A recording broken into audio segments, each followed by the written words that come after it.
तुम्हाला मी कन्व्हिन्स करण्यासाठी आलेलो नाही, फवाराच करावा असं तुम्ही विषय काढला म्हणून त्या प्रॉडक्ट विषयी सांगा. भारतातलं सगळ्यात सेन्सिटिव्ह पीक जर असेल कुठलं की ज्याच्यात आपण म्हणजे लोक पैसा भरपूर टाकतात आणि जे पॉलिटिकल पीक येवो ते म्हणजे द्राक्ष. खूप घाबरून पीक केलं जातं. एक एक केमिकलचा MRL PHI चेक केला जातो. ते झाडामध्ये किती उतरतं ते पाहिलं जातं.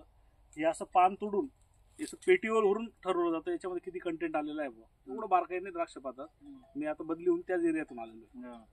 तर जेव्हा आयलँड प्लस दिलं तर तुम्ही जो आता शब्द वापरला तोच त्यांच्या मनामध्ये पण भीती होती.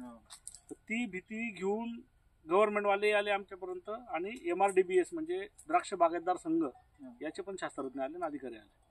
आता याच्यामध्ये एवढा इनडेप्थ अभ्यास झालेला आहे. आता याच्यासाठी गोष्ट काय काय महत्त्वाची आहे आयलँड प्लससाठी. आयलँड प्लस हे केमिस्ट्री असं वेगळं काही मॅजिकने गेलं आहे बाहेरने किंवा एकदम जादूची गाडी फिरवली आणि एकदम जोरदार केमिकल घेऊन आलेलं आहे. ते केमिकल जर एखादं तणनाशक तुम्ही फवारतायत ते तणनाशक जर काम करत असेल 40 दिवस काम करत असेल 50 दिवस काम करत असेल तर आयलँड प्लसचं फक्त कालावधी वाढवलेला आहे. असं वेगळं काहीच नाही. ते त्याच्या डबल झालेलं आहे. हे जर 40-45 दिवस काम करतं तर आयलँड प्लस साधारण 120 दिवसापर्यंत काम करतं. आता तुमच्या इथे कॅनोपी एवढी पॅक आहे की सनलाईट येत नाही, ऊन येत नाही, त्यामुळे तुमच्या इथे तण यायला काही चान्सेस भेटला नाही. पण तरी पण तण आलेलं आहे. ते तण दिसतंय बा तुम्हाला. म्हणजे तणाचा त्याचा काही संबंध नाही. एक शेतकरी म्हणून त्याला 100% शेतकऱ्याला माहित असेल की तणाचं महत्व किती व शेतामध्ये असलंच पाहिजे. तर डोक्यातून हे काढून टाका की आयलँड प्लस तण यूज देत नाही बस. 100% येणार. फक्त जे वर्षानुवर्ष तणनाशकाचा खूप पडीमार होत होता. आपण किती विकतो इथं राऊंडअपचा आपलं भरपूर आहे. नागपूर किती विकतो? 200 केलचा. 200 केल म्हणजे किती हजार लिटर झालं? 20,000 litre. 2 lakh litre. 2 lakh litre एकाच कंपनीचं नागपूरच्या 5 जिल्ह्यामध्ये विकलं जातं. हे केमिकल आल्यानंतर ते केमिकल डायरेक्ट बंद होऊन जाणार. आता कुठल्या कंपनीला असं वाटतं का की आपला एक बिझनेस बंद करावा बॉस? पण ही जी कंपनी ही इंडियन नाही आपल्यासारखी. आपल्या लोकांना काय सवय लागलेली आहे क्षणिक सुख पाहतो आपण. आज आजचं पोट भरलं पाहिजे उद्याचं उद्या पाहू बॉस. पण जे जर्मनीचे लोक आहे युरोपचे लोक आहे आज जर मी काही कमवून ठेवणार तर माझी पुढची पिढी ही निरोगी राहिली पाहिजे. तर त्या ग्लायफोसेटचा वापर हा जमिनीवरती कमी व्हावा म्हणून त्यांनी काय केलं की केमिस्ट्री अशी आणा की ती केमिस्ट्री जास्त दिवसापर्यंत कार्यरत राहिली पाहिजे. मग त्यात काय केलं त्यांनी ग्लायफोसेट पण दिलेलं आहे. त्यामध्ये ग्लायफोसेट म्हणजे कसं आहे उभं तण जे उभं तण मारायचं. तर जी मेन कला आहे त्याचीवाली जे की 120 दिवसापर्यंत येऊ देत नाही ती कला आहे एंडायझिफ्लेम नावाचा घटक. तो घटक जगात कुठल्याही कंपनीकडे आत्ताच्या डेटला अवेलेबल नाही. माहित ते पुढच्या 5 वर्षात 6 वर्षात बाहेर पेटंट ओपन करेल तर सगळ्या कंपन्यांना देईल ते. आता त्या घटकाचं काम काय आहे की आता हे जे बियाणं पडलेलं आहे समजा तणाचं हे तण मोठं होणार त्याचं बी जर पडणार तर ते बी कधीही खोल जात नाही. बस इथपर्यंत ह्या लेअरपर्यंत राहतं. त्याला पाणी भेटल्यानंतर त्याच्यातून अंकुरण फुटतो. एक मूळ म्हणून जातो आणि एक फांदी म्हणून वरती येतो. तर जमिनीच्या वरती येतानाच आपण हे औषध फवारलेलं असतं तर तो त्याच्या संपर्कात येतो आणि त्याला जळून टाकतो. त्याचं एवढंच काम. दुसरं काहीही काम नाही. न ते तुमच्या मुळांपर्यंत जातं न ते तुमच्या झाडात घुसतं न ते तुमचं वाला जीवसृष्टी खतम करतं. तिथं आता काही लोकांनी आम्हाला प्रश्न विचारले द्राक्ष बागायतदार संघाच्या लोकांनी की साहेब याच्यामध्ये असणारे किडे खूप महत्त्वाचे असतात जमीन भुसभुशीत ठेवतात त्याला काही अपाय होतो का? काहीच संबंध नाही. त्याची मोड ऑफ ॲक्शन जी केमिस्ट्री काम करण्याची जी पद्धत आहे आपल्याला माहिती आहे की निरमा पावडर काम कसं करतं बुवा. त्याला आपण 2 तास कपडे भिजवून ठेवल्यानंतर त्या धाग्यांमध्ये घुसतं. धाग्यांमध्ये असणारे जेवढे पार्टिकल्स आहे सगळी ती घाण बाहेर काढते.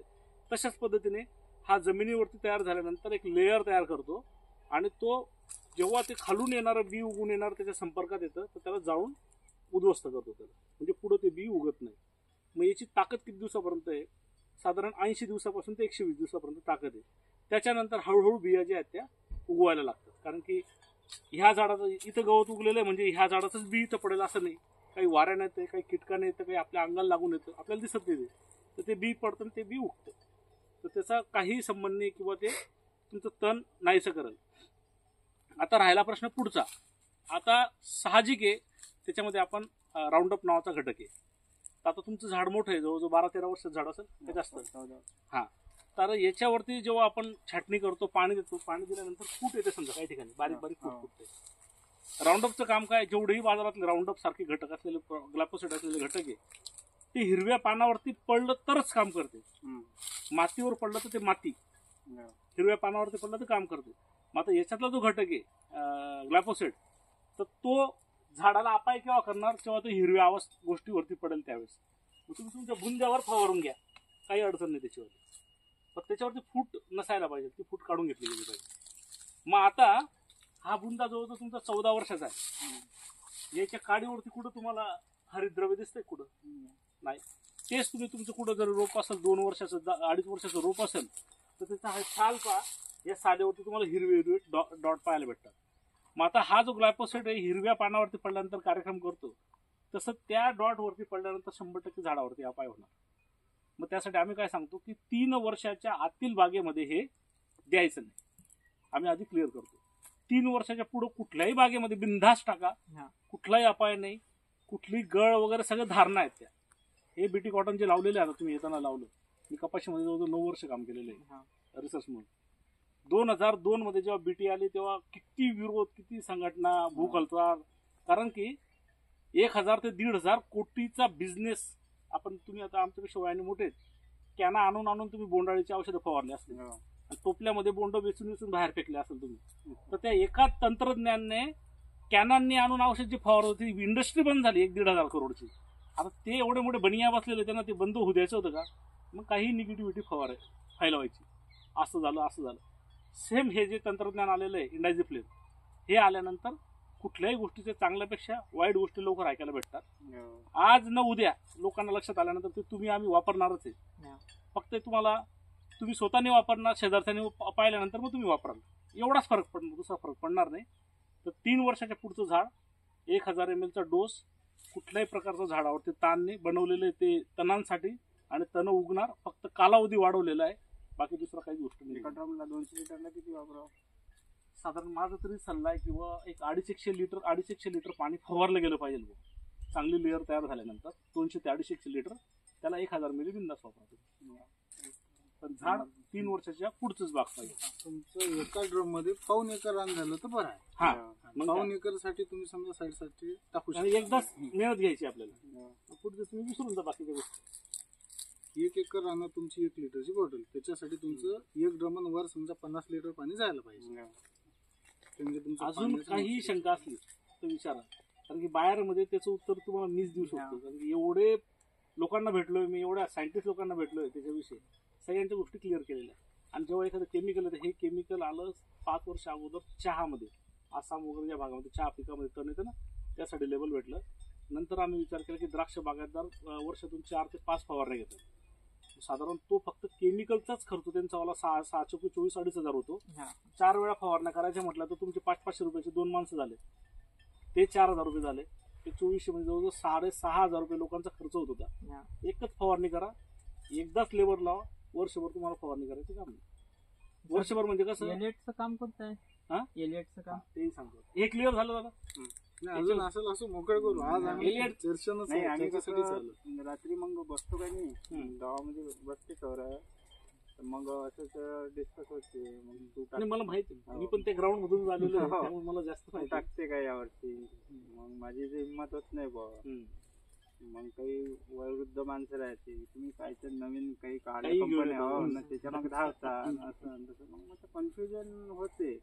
हिंमत 100% ना. आणि वर्षभराचं पीक आहे ना, कोण रिस्क घेणार त्याला? आमच्यासारखे कितीतरी लोक तुम्हाला दिवसभरातून भेटायला येतात. पण मी जर बाहेर मधून आलो तर काहीतरी जबाबदार व्यक्ती म्हणून आलेलो आहे. आणि तुम्हाला बाकी आयलंडलाच जेवढं मी सांगेल तेवढं कोणीच नाही सांगणार, ते तर पक्का सांगतो मी तुम्हाला. आता मार्केटिंग 1.5 महिन्यापासून चालू केली, मी संशोधनचाच माणूस आहे, त्यामुळे बिंदास डोळे बंद झाकून तुम्ही वापरा. हे पण नाही म्हणणार तुम्ही ऑलरेडी डेमो घेतला तर त्यामुळे ते विशेष क्लोज होते, बाकीच्या गोष्टी सांगायचं काम. तर काही जीव त्याचे बाकीचे जमिनीचे नमुने पण चेक केले आपण. शरद पवार साहेबांचा खूप त्याच्यावरती कंट्रोल असतो द्राक्ष बागायतदार संघ, तिथं असं बोगस कामं चालत नाही. सयाजी शिंदे वगैरे ते मोठा ग्रुप आहे ना, ते वेस्टर्न महाराष्ट्र सगळे आले, सगळे त्यामध्ये सगळे लोक मोठे मोठे आले. तर त्यामुळे त्या सगळ्या ज्या परीक्षा आहेत ना त्यांना पास झालं. 40 स्केल विकलं झालं. किती झालं भाऊ? 40,000 लिटर. 40,000 लिटर विकलं हे प्रॉडक्ट. आणि जे लोक पाठीमागच्या वर्षी हात लावायला तयार नव्हते, हेच तुमच्यासारखेच प्रश्न होते. पण जोपर्यंत लोकांच्या मनातून काढत नाही, आणि एक वेळा पाहिलं ना मग ते कंपनीवाल्यांची गरज नाही. हार्बिसाईडचं तणनाशकाचं असंच आहे. आज कपाशीमध्ये आपण 4 वर्षापूर्वी किती घाबरत होतो तणनाशक मारायला. घासासारखं केमिकल आलं आमच्याकडे नसतं ऐन सीझनमध्ये द्यायला, एवढं त्याची डिमांड आहे त्या प्रोडक्टची. ते लक्षात आल्यानंतर एवढं मार्केटिंग करायचं काम नाही, ते ऑलरेडी ते फाईलचं. तर तुम्ही बिंदास राहा. आयलँड प्लस विषयी यावर्षी म्हणजे कसं मी मागं ठरवलं होतं का यावर्षी मारायचं. मग गळण खूप झाली. 50-60 टनाचा माल 30 टन माल विकला मी, 32 टन फक्त. खूप घाटायला म्हणजे पाऊस होता सतत. एलियट फवारलं 2 वेळा आणि ड्रिंकिंग केली, एकदा वरून मारला, तरी सुद्धा काय ना रिझल्ट दिले. गळ तुमची 100% नाही कमी होणार, पण गळ कमी करण्याचं तंत्र नक्की समजलं. आणि हे प्रत्येक पिकाला लागू आहे. ते आंबा असू द्या, ते तुमचं कापूस असू द्या, किंवा तुमचं हे पेरू असू द्या, किंवा तुमचं पीक असू द्या. त्याचं एक गणित आहे. 100% तर कोणीच नाही थांबू शकत. निसर्गाच्या पुढे काही नाही. पण जे होणारी गळ आहे बुवा, तिला एक 30-40% आपण काही प्रयोग आहेत त्याच्या आमची 100% सांगू शकतो. आता टरबूजवाल्यांचे फोन येऊन गेले की 4थ्या नोडला लागलेलं आणि साहेब ते धरतच नाही, कोरडून पडतंय बुवा, असं उपाययोजना दिल्यात त्यांना. आणि बऱ्याचशा केसी काढलेल्या आहेत आपण त्याच्यामधल्या, तेही सांगतो. तुमचा प्रश्न होता एलियट. तुमच्या या संत्र्यामध्ये सगळ्यात अवघड गोष्ट फायटोप्थोरा. तुम्हाला आता फायटोप्थोरा पाठही झाला असेल. त्या फायटोप्थोरामुळं नंतर येणारा प्रॉब्लेम आहे डिंके. सायला वगैरे ते आता तुमचं पाठ झालं, केमिकल पण माहिती तुम्हाला. आता अडचण काय दादा, हा फायटोप्थोरा नावाचा जो जमिनीमध्ये असणारा जो पॅथोजन आहे, तर हा काही एकदम आजच नाही आला. हा पहिले पण होता, आजही आणि उद्या पण राहणार आहे. पण जोपर्यंत वातावरणाच्या क्लायमॅटिक कंडिशन त्यासाठी सुटेबल होत नाही तोपर्यंत तो कधीच त्रास देणार नाही. आणि वर्षानुवर्ष आपण पाहतोय, फक्त 2023च कमी पावसाचा झाला, बाकी सर्व वर्ष असेच चालू आहे. आणि हे लागून राहिले म्हणजे त्यासाठी वातावरण एकदम पोषक आहे. जसं पाणी वाहणार तसं तो पसरणार मोठ्या प्रमाणामध्ये. त्याच्यावरती उपाय जर कोणी सांगत असेल तुम्हाला की फवारणीतून होणार, तर ते 100% चुकीचं आहे. 100% कंट्रोल नाही होणार. एक 40-50% रिझल्ट भेटणार तुम्हाला. तो जमिनीत आहे तर तुम्हाला जमिनीमध्ये जाऊनच त्याच्यावरती औषध द्यावं लागणार.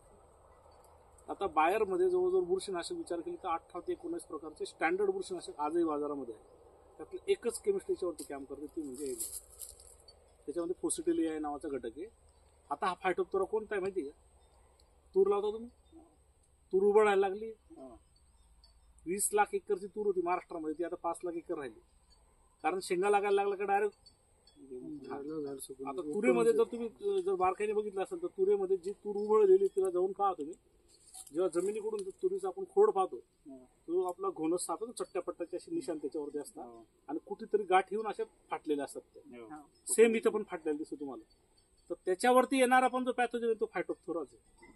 आणि इथं पण येणारा जो आहे तो फायटोप्थोराच आहे. तर फायटोप्थोरा खूप मोठी समस्या होत चाललेली. पहिले फ्युझेरियम समजायचो आम्ही, जे की तुमच्या कपाशा उबळणं, काळ्या पडणं, त्याच्या आतमध्ये ओपन केलं तर काळ्या पडणं, तो प्रादुर्भाव थोडासा कमी झाला. तो डेंजरस आहे याच्यापेक्षा.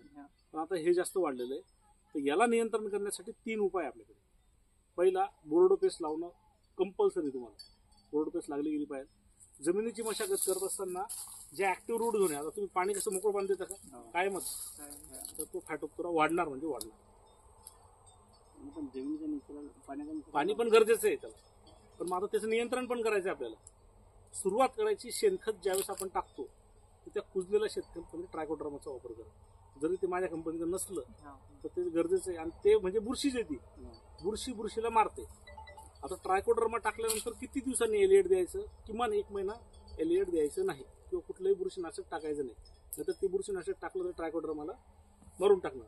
बुरशीनाशक कुठली बुरशी पाडणार? सगळ्यांनाच मारणार ते टाकल्यानंतर पहिलं उपाययोजना होऊन जाते. तुम्ही याला आळे करणार नाही. हा, मग आता याचं पाणी याच्या मुळांपर्यंत कसं टिकून ठेवणार तुम्ही? पट्टीतूनच जाईल, ते मधातलं कोड्डर आहे. कारण की ड्रेंचिंग जी एलिएटची द्यायची ती 500 ग्राम प्रति एकर या प्रमाणात द्यायची. आणि ती ड्रेंचिंग ऍक्टिव्ह रोवून तुम्ही पाणी पूर्ण देताय म्हणजे 4ही बाजूंना तुमच्या मुळा ऍक्टिव्ह आहे. जो ड्रिपने देतो त्याच्या ड्रिप जवळच मुळा ऍक्टिव्ह असतात, बाकी ऍक्टिव्ह नसतात एवढ्या मुळा. तुम्हाला आता सर्व दूर गोल त्याची ड्रेंचिंग करावं लागेल त्याच्यावर. आणि 500 ग्रॅम या प्रमाणामध्ये तुमचं एका एकरला तुम्हाला ड्रेंचिंग नोझल काढून ड्रेंचिंग करा, त्याचा रिझल्ट अतिशय चांगला पाहायला भेटणार तुम्हाला. हा झाला दुसरा उपाय. एलिएटच्या कमीत कमी 2 ड्रेंचिंग तुम्हाला देणं गरजेचं आहे. 2 ड्रेंचिंगांमध्ये किमान 1.5 महिन्याचं अंतर असणं गरजेचं आहे, किमान कमीत कमी. आता जो वरती चढलेला आहे तुमचावाला, जो डिंक्या झालेला आहे, तो पण फायटोप्थोरामुळे झालेला आहे. खूप जास्त प्रेशर आल्यानंतर त्यामधून ऊज आउट होतं, म्हणजे ते चिकट द्रव्य बाहेर निघतो. आता जिथं कुठं जे झालेलं आहे त्याची साल जी आहे ती साल बरोबर तुम्हाला काढून घ्यायची. जो घाण पदार्थ आहे तो बाहेर काढायचा, जे ती साल पूर्ण साफ करायची. बाहेरचं प्रोफायलर नावाचं केमिकल येतं. 1 लिटर पाण्यामध्ये 200 ग्राम प्रोफायलर टाकायचं, पेस्ट तयार करायची. आपण लहान बाळांना देतो ना त्या पद्धतीची पेस्ट तयार करायची. ती पेस्ट जी आहे ती तिथं तेवढ्या चौकोनी भागामध्ये लावून घ्यायची. प्रोफायलर. आता मी तुम्हाला काय बोललो, तुम्ही म्हणाल साहेब की बाहेरच्या पोर्टफोलिओमध्ये एकच केमिकल म्हणजे एलिएट आणि त्यामध्ये फुसिडिल आहे. या प्रोफायलरमध्ये पण फुसिडिल आहे आणि त्यासोबत फ्लुपिकोलाइट नावाचा जो घटक आहे तो घटक असतो. दोघांच्या कॉम्बिनेशनने तुम्ही जर ही गोष्ट केली, जमिनीतून ही गोष्ट केली आणि बोर्डो लावला, खूप मोठ्या प्रमाणावर तुमचा जो फॅटोक्टोरा आहे तो मॅनेज होईल. आता जो उरलेला आहे तो 100% पाण्या वाचून पसरणार. मी काही तुम्हाला खोटं नाही बोलणार. फ्लड पाणी दिलं म्हणजे तो पसरणार. पण जर तुमच्या झाडाच्या अवतीभोवतीची जमीन जर सॅनिटाईज असली, जसं कोरोनामध्ये आपण हात पूर्ण सॅनिटाईज करत होतो, तर जर ॲलिएटचं द्रावण आजूबाजूला असलं तर तो निश्चित झाडामध्ये शिरकाव करणार नाही. फवारणीमध्ये तुम्ही एलिएट मारला असेल तर एलिएट थांबून घ्या. एलिएट आता मारू नका फवारणीमध्ये, ती जमिनीतून द्या.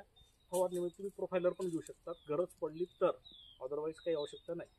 जर तुम्हाला वाटतंय की खालून नियंत्रण होतंय बुवा एलिएटने, 1च्या ऐवजी 2 आपल्याला ड्रेंचिंग घेऊ शकतात. आणि नंतर तुम्हाला वाटली गरज की बुवा 1 हात मी काढू शकतो बुवा, तुमचं खिशाच्या हिशोबाने, नुसतं आम्हाला लिहून द्यायला काही लागत नाही. तुमच्या हिशोबाने झाड पण व्यवस्थित राहिलं पाहिजे, त्या हिशोबाने तो एक रामबाण उपाय फवारणीतून जाणारा प्रोफायलर. टेस्टिंग तर आहेच आहे, फवारणीमध्ये पण घेऊ शकतात. पण जर ह्या दोघांनी काम होत असतं तर त्याची गरज मला नाही वाटत पडणार. ते निर्णय तुम्ही नंतरून घेऊ शकतात झाडाच्या हिशोबाने. तो निर्णय तुम्ही म्हणजे एक बाजूला त्याला पार्क करून ठेवा. पण ह्या 2 गोष्टींनी फॅटोक्टोरा आपण मॅनेज करू शकतो. अजून काही अडचणी? बाकी सायला वगैरे तो पाठ झाले तुमच्यावर. ते सोलोमन मारासाठीच येत नाही सर, ते झोमते की नाही खूप चेहऱ्याला, त्याच्यासाठी काही येणार उपाय. सर डोक्यात हेल्मेट घालणे सगळ्यात आम्ही नाही झाड मोठा आहे, तुम्ही वरचं स्प्रे मारता, ते पूर्णपणे आहे का नाही त्या खात्यावर पडते. मग सामोरं दिसायला नाही. तुम्ही जास्तीत जास्त 1 हार्बर वापरा नेहमी. त्यानंतर असं काही केमिकल पाहिजे का हातापायला? सांगतो. घरी आपलं खायचं तेल असतं, ते नाही उपाय नाही. ते काय गोष्टी करतो? हो ते काय म्हणजे कसं 1-2 ड्राम मारेपर्यंत ठीक आहे. नंतर मग ते शरीरातून पचन आहे ते निघून जातो. निघून जातो. तो एक उपाय, तेलाचा एक उपाय आहे. आणि नंतर ज्या दिवशी मारून गेलाय त्या दिवशी संध्याकाळी त्याला दही वगैरे जे आहे ना तेच घोडते ते. नंतर डायरेक्ट अडचण काय दादा माहिती का तुम्हाला, आपल्याला काय हे सगळे जुन्या केमिस्ट्री, सोलोमन झालं, लॅम्बडा झाल्या, अलिका झालं, जुन्या केमिस्ट्री. आपल्याला काय होते पहिले सवय, जोपर्यंत एखादा गोळी मारली तर माणूस मेला पाहिजे, त्यासाठी बनलेलं आहे. ह्या लॅम्बडा बेटा सायप्रोथ्रिन त्यासाठी बनलेलं आहे. लगेच आम्ही कधीही फुलोऱ्याच्या अवस्थेमध्ये सोलोमन शिफारस करत नाही. त्याच्यासाठी रामबाण केमिस्ट्री आलेल्या सोलोमन पेक्षा चांगलं काम करणारं केमिस्ट्री ते आहे का, कार्ड आहे का, मूव अँड टोएनर. ते तुमच्या मधमाशांसाठी पण चांगलं आहे, तुमच्या झाडासाठी पण चांगलं आहे, आणि जो फवारणारा त्यासाठी पण चांगलं आहे. तर त्याची शिफारस तुम्हाला आता कार्डवरती पाहायला मिळेल की आम्ही मूव अँड टोएनर सांगतोय. ते बिंदास मारा, तुमचा सायलाही कंट्रोल होईल. जो नंतरून येणारा तुमचा याचा प्रॉब्लेम, माईटचा प्रॉब्लेम येतो तुम्हाला खूप मोठ्या प्रमाणावरती, त्याचंही रोखताप ही चांगल्या पद्धतीने चालते. बाकी जिथं लॅम्बडा जाईल, जिथं बीटा जाईल, तिथं ते झुमणार म्हणजे झुमणार. सर हे तुम्ही 4 फवारणीचा शेड्यूल दिला, त्याच्या समोरचा नाही दिला, ते गरजेनुसार आहे. गरजेनुसार 4 दिलं, पुढं अडचणी होत असल्या त्यातलेच काही केमिस्ट्री आपण रिपीट करतो. पण आता हे 4 काय फिक्स आहेत. कसं आता तुम्ही टेक्निकल फार्मर आहे, तुम्ही मॅनेजमेंट चांगलं आहे, बरं तर ते 4ही लोकांना अशा छातीवर दडपडून जातं. 4 म्हणजे काय दिलेलं. आता आम्ही काय केलेलं आहे, भले यांनी दिवस दिलेले त्याच्यामध्ये, पण ह्या ज्या गोष्टी अडचणी आहेत समजा, जसं आता आपल्याला माहिती आहे कापसामध्ये पहिले तुमचा मावा येतो, नंतर तुडतुडा येतो, नंतर थ्रिप्स येतं, पांढरी माशी येते, नंतर करपा येतो. तर त्यासाठी वेगवेगळ्या केमिस्ट्री आहेत. तसं याच्यामध्ये येणाऱ्या प्रत्येक अडचणीसाठी तिथं सोल्युशन दिलेलं आहे. तर नंतरच्या टप्प्यामध्ये तुमच्या अडचणी जर रिपीट झाल्या त्यातलंच केमिस्ट्री, आणि हे मी साहेब आमचे राऊंड चालूच राहते. पण जे चार्ट देतो आम्ही ते शेतकऱ्यांच्या हिशोबाने देतो. आपण असं एकदम बंबार्डिंग टाकता येत नाही आपल्याला. आणि ते जे दिलं आपण 4 ते जाळीफळसाठी दिलं. तर तुम्ही पहा ना, याचा 22 रुपये रेट लागला, त्याचा 30 रुपये रेट लागते बिना टाकलेला. स्पेशली आपण जाळीफळ त्याच्यात कव्हर केलेलं. त्याच्या समोरच आहे तर मग आपण ते हालत पाहू. म्हणजे 18 महिन्यामध्ये सतत गळ लागतो. फक्त 18 महिन्यामध्ये तुम्हाला सांगतो. आता तुम्हाला आता माहीत पडून गेलेलं की 8व्या महिन्यामध्ये ज्यावेळेस झड असते तर झडीमध्ये सापडते आणि तुमची गळ तेव्हा पूर्ण होत नसते. जसा 8वा महिना श्रावण संपला भाद्रपद लागला तर पहिल्या आठवड्यामध्ये प्रचंड गळ होत असेल तुमचा. मी तर काही तुमच्या एरियात आलो नाही, पण जेवढं मला कळतं हे सगळं गुण त्या कपाशीमध्ये पाहायचं. आपल्याला शिकवणारं भरपूर गोष्टी दिल्या देवाने. तुम्ही रस्त्याने उगणारे गवतही पाहा तुम्ही, त्याच्यावरती तुम्हाला लक्षात येईल. बरोबर त्या पिरियडमध्येच गळ होते. बरोबर ते वातावरण त्याला पोषक असतं. आता याच्यामध्ये दोन गोष्टी दादा, की जमिनीमध्ये जमिनीने झाडामध्ये तयार होणारं जी नैसर्गिक जो ताण आहे, त्या ताणामुळं जो येतो इथिलिनचं प्रमाण वाढते आणि परिपक्वतेकडे झाड फुल जे आहे ते परिपक्वतेकडे जाऊन त्याचं जुळलेलं आहे तिथून ते कट होत राहते आणि गळ होत राहते. मग ह्या केसमध्ये दोन गोष्टी तुम्हाला सांगेल मी. पहिली गोष्ट, पोटॅश आणि फॉस्फरसचा वापर कमी, म्हणजे होऊ नका देऊ कमी. जनरली नत्र वगैरे आपण गोष्टी देतो किंवा बॅलन्स फर्टिलायझर देतो. आता एक चांगल्या शेतकऱ्याकडे घेऊन गेले मला, पहिल्याच अवस्थेमध्ये 052 देत आहे, काही आवश्यकता नाही. सुरुवातीला 1261 वरती भर द्या, फॉस्फरसवरती चांगलं भर द्या. फळ टिकवणं, फूल टिकवणं, फांदी चांगली मजबूत करणं याच्यासाठी फॉस्फरस काम करेल. आणि त्या केसमध्ये त्या पिरियडमध्ये तुमचावाला आता 8वा महिना येतोय, त्याच्या 2 महिन्या अगोदरच 052-34 वरती काम चालू करून द्या. झालं. हे काम चालू केल्यानंतर नत्राची लेवल कमी होणार बऱ्यापैकी. आता तेव्हा पाऊस चालू असतो, नत्र भरपूर असतो वातावरणामध्ये. आणि एक फुलोरा सुरू झाला तुमचा, आता फुल दिसायला लागले बघ, तर इग्निटस नावाचं केमिकल आहे बाहेरचं. 214-215 रुपये कॉस्टिंग देऊन तुमच्यावाली 80 ml प्रति एकर फवारणी टाकूनच द्यायची. पण हे इग्निटस टाकत असताना कुठल्याही प्रकारचं जिब्रेलिक ॲसिड, कुठल्याही प्रकारचं बायोस्टिम्युलेंट, लिओसिन, तुमचं बायो पॉवर, कुठल्याही प्रकारचं प्रॉडक्ट त्याच्यामध्ये मिक्स करायचं नाही. अजिबात मारलं होतं ना. कसे रिझल्ट आहे? ते काय, आपण झाड ताण मध्ये असताना, मग तो जास्त पाण्याचा ताण असू द्या किंवा कमी पाण्याचा ताण असू द्या किंवा कीटकचा असू द्या, त्याच्यामध्ये कुठलंही स्ट्रेस तयार करणारं स्टिम्युलंट झाडाला द्यायचं नाही. हे स्टिम्युलंट काय करतात, तुम्ही जिब्रेलिक ॲसिड देतात. काय करतात तुम्ही, जिब्रेलिक ॲसिड काय, की जो नैसर्गिक पद्धतीने वाढतोय त्याच्या स्पेशी लांबवणे आणि वाढ करणे. म्हणजे तुम्ही काय करता, एक आर्टिफिशियल त्याला ओढायचं, रबरासारखं काम करतो आपण. हे बाकीचं तुम्ही लिओसिन वगैरे देतात, त्याला काय करतात, त्याला आर्टिफिशियल दाबण्याचं काम करतो. म्हणजे दाबलेली एनर्जी सगळी ती कुठे जाते, फुलाकडे जाते. तसंच ह्या इग्निटसचं पण काम. इग्निटसमध्ये 2 घटक आहे.